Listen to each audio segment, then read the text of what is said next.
বাড়িতে যদি শুধুমাত্র বাদাম আর চিনি থাকে তাহলে দেরি না করে ঝটপট করে এই বাদাম চিক্কি বা বাদাম চাকতি বা পিনাট বারগুলো বানিয়ে নিতে পারো খুব সহজে। অনেকে আবার এগুলোকে বাদাম টানা বা বাদাম কটকটিও বলে। সাথে বানিয়েছিলাম ছোলা চাকতি ওই একই শিরা দিয়ে। ছোটোবেলায় মেলাতে আমরা ওইগুলো অনেক কিনে খেয়েছি, কিন্তু এখন আর দেখতে পাওয়া যায় না। সেই রেসিপিগুলি তোমাদের সাথে আজকে শেয়ার করব। আর বাদাম চিক্কিগুলো আমি এখানে দুরকম পদ্ধতিতে বানিয়েছি। যারা এর আগে কোনোদিনও পিনাট বার বা পিনাট চিক্কি বানাওনি, এই ভিডিওটা দেখে তারা খুব সহজে বানিয়ে নিতে পারবে। নমস্কার বন্ধুরা, বেঙ্গলি ওভেনে তোমাদের সবাইকে স্বাগত জানাই। পিনাট বারগুলো তৈরি করার জন্য একটা বাটির মাপ করে প্রথমে 1 বাটি, পরে ওই বাটিটারই 4 ভাগের 1 ভাগ চীনাবাদাম নিয়েছি। এখানে আমি কাঁচা বাদাম দিয়ে এই পিনাট বারগুলো তৈরি করব, তবে হাতের কাছে যদি ভাজা বাদাম থাকে তাই দিয়েও কিন্তু তৈরি করে নেওয়া যাবে। যেহেতু কাঁচা বাদাম তাই একটু তো ভেজে নিতে হবে। তার জন্য গ্যাসের ফ্লেমটা লোতে রেখে অনবরত নাড়াচাড়া করে একটু সময় নিয়ে বাদামগুলোকে ভেজে নিতে হবে। অনবরত নাড়াচাড়া করতে করতে যখন বাদামগুলোর খোসাগুলো এইভাবে বাদাম থেকে আলাদা হতে শুরু করবে, বাদামগুলো ফেটে ফেটে যাবে, তখনই বুঝতে হবে বাদামগুলো ভাজা হয়ে গেছে। এর থেকে বেশি কালো করার দরকার নেই, কারণ বাদামের গায়ে যদি কালো স্পট পড়ে যায় তাহলে দেখতেও ভালো লাগবে না আর পিনাট বারগুলো খেতেও ভালো লাগবে না। ভাজা বাদামগুলো একটা ডেচকির মধ্যে ঢেলে রাখলাম। এগুলোকে হালকা ঠান্ডা করে নিতে হবে। বাদামগুলো ঠান্ডা হতে থাক, ততক্ষণ আমরা ওই প্যানটাই গ্যাস ওভেনে বসিয়ে এর মধ্যে দিয়ে দিলাম 1/2 চা চামচ ঘি। ঘিটা গলে গেলে এর মধ্যে কয়েকটা আমন্ড দিয়ে দিয়েছি। আমন্ডগুলোকে লো ফ্লেমে একটু নাড়াচাড়া করে ভেজে নিতে হবে। লো ফ্লেমে 1.5 থেকে 2 মিনিট আমন্ডগুলো ভাজা হয়ে গেলে এর মধ্যে দিয়ে দিলাম কয়েকটা কাজু। কাজুগুলোকেও লো হিটেই একটু ভেজে নিতে হবে যতক্ষণ না এর গায়ে হালকা বাদামি কালার আসছে। এই যে ভাজা হয়ে গেছে, এগুলোকে আমরা অন্য একটা প্লেটের মধ্যে ঢেলে রাখলাম। ওই প্যানটাই আবার ওভেনের মধ্যে বসিয়ে দিয়েছি। এখন এর মধ্যে দিয়ে দিচ্ছি চিনি। যেহেতু আমরা চিনি দিয়ে তৈরি করব তাই চিনি ব্যবহার করছি। যে বাটির মাপ করে বাদাম নিয়েছিলাম ওই বাটির মাপে 1 বাটি চিনি প্রথমে দিয়েছি, তারপর ওই বাটিটারই 3 ভাগের 1 ভাগ চিনি দিয়ে দিলাম। আর এর মধ্যে দিয়ে দিলাম 1/2 বাটির থেকে একটু কম জল। খুব বেশি জল দিলে আবার এই রসটাকে ফোটাতে সময় বেশি লেগে যাবে, তাই আমি খুব বেশি জল দিলাম না। আর সাথে 2টো এলাচকে মুখ ফাটিয়ে দিয়ে দিয়েছি। এখন গ্যাসের ফ্লেমটাকে মাঝারিতে রেখে চিনিগুলোকে জলের সাথে মিশে যাওয়ার জন্য অপেক্ষা করতে হবে। ততক্ষণ দেখো এখানে বাদামগুলো হালকা ঠান্ডা হয়ে গেছে। এইভাবে হাত দিয়ে রগড়ে রগড়ে বাদামের খোসাগুলোকে খুব সহজে কিন্তু তুলে নেওয়া যায়। আর বাদামের খোসাগুলো এইভাবে তুলতে তুলতেই মাঝে মাঝে স্প্যাচুলাটা দিয়ে চিনি শিরাটা এইভাবে একটু নাড়াচাড়া করে দিতে হবে। আমি গ্যাসের ফ্লেমটা একটু কমিয়ে রেখেছি, কারণ এখানে বাদামের খোসাগুলো এখনও ছাড়ানো হয়নি। কোনো সুতির কাপড় বা রুমালের ভিতরে বাদাম ভাজাগুলো রেখে ওপর দিয়ে একটু ঘষা দিলেও কিন্তু খোসাগুলো খুব সহজে উঠে আসে। বাদামের খোসাগুলো ছাড়ানো হয়ে গেলে এইভাবে একটা ছাঁকনির সাহায্যে খুব সহজে কিন্তু বাদাম থেকে বাদামের খোসাগুলো আলাদা করে নেওয়া যায়। খোসা ছাড়ানো বাদামগুলোর মধ্যেও যে 2-1টা বাদামের খোসা রয়ে গেছে, এগুলোর জন্য কিন্তু কোনো সমস্যা হবে না।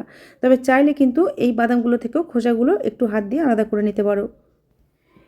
এইভাবেও কিন্তু খোসাগুলোকে আলাদা করে নেওয়া যায়। দেখো খোসাগুলো একদিকে চলে গেল, বাদাম ভাজাগুলো একদিকে চলে আসলো। সব বাদামগুলোকে খোসা থেকে আলাদা করে নিয়েছি। আর যেহেতু ছোলা চাকতিও বানাবো তার জন্য এখানে কিছু ভাজা ছোলা নিয়েছি। এই ছোলাগুলো কিন্তু দোকান থেকে কিনে নিয়ে আসা ছোলা।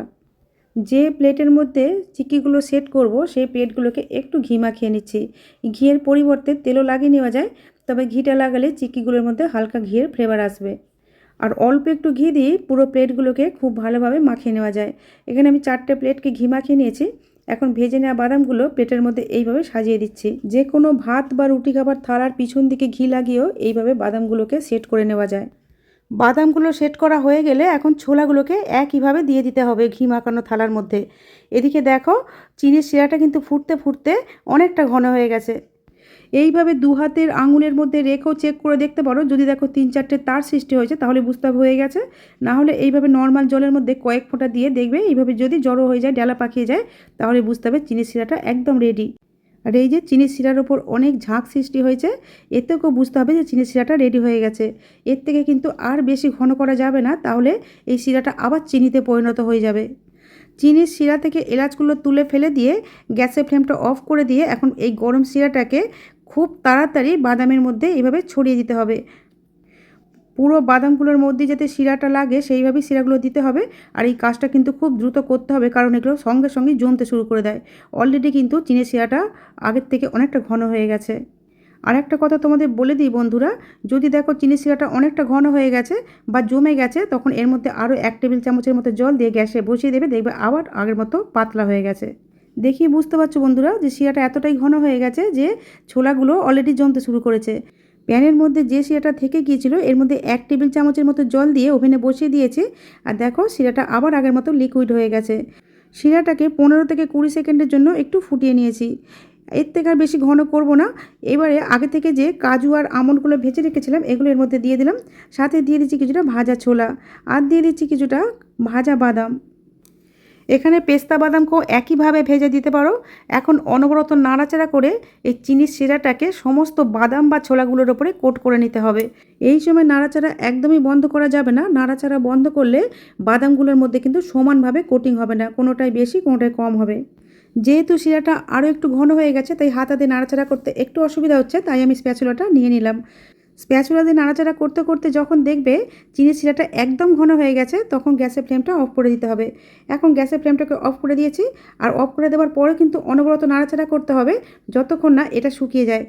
আর এই কাজটা করতে কয়েক সেকেন্ডের সময় লাগে, 30 থেকে 40 সেকেন্ডের মধ্যে কিন্তু খুব ভালোভাবে এগুলো কোটিং হয়ে যায়।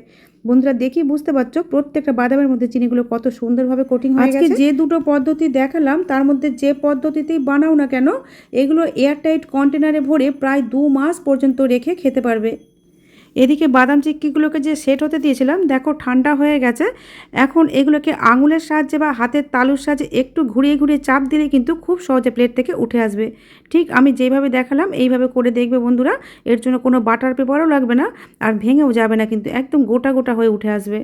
এইভাবে নিজেদের খুশি মতো ছোট বড় যে কোনো থালার মধ্যে সেট করে নিতে পারো। আর আওয়াজ শুনেই বুঝতে পারছো বন্ধুরা এই বাদাম চিক্কিগুলো ঠিক কতটা কুড়মুড়ে হয়েছে। ইচ্ছে করলে এই পিনাট বারগুলোকে চিনির ক্যারামেল তৈরি করে নিতে পারো, তাহলে দোকানে যেরকম পিনাট বার বিক্রি হয় ঠিক ওই রকম দেখতে হবে। আমি এখানে খুব সহজভাবে আর মেলায় যেভাবে পাওয়া যেত ঠিক সেই পদ্ধতিতে বানিয়ে দেখিয়েছি।